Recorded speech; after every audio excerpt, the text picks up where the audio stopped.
বিবাহিত নারীদেরকে ছেলেরা ভালোবাসে দুটি কারণে। এক, স্বামীর অনেক টাকা থাকলে। দুই, সৌন্দর্য থাকলে। আর আজকাল ছেলেরা বিবাহিত নারীদেরকে বেশি টার্গেট করে, কারণ তারা নিজেরাও জানে যে বিবাহিত নারীদেরকে তারা ভালোবাসে না, কখনো বিয়েও করবে না।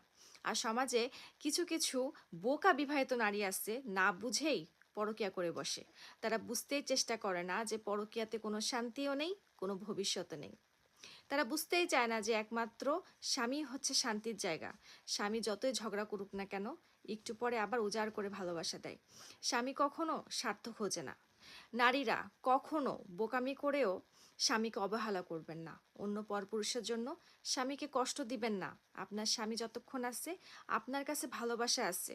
আপনার স্বামী আছে তো আপনার সুন্দর একটা ভবিষ্যৎ আছে। পরকীয়া আসক্ত নারীরা যতটা পাগলামি করে তার প্রেমিকার জন্য, ততটা পাগলামি যদি তার স্বামীর জন্য করত, তাহলে ঘর সংসার কখনো ভাঙত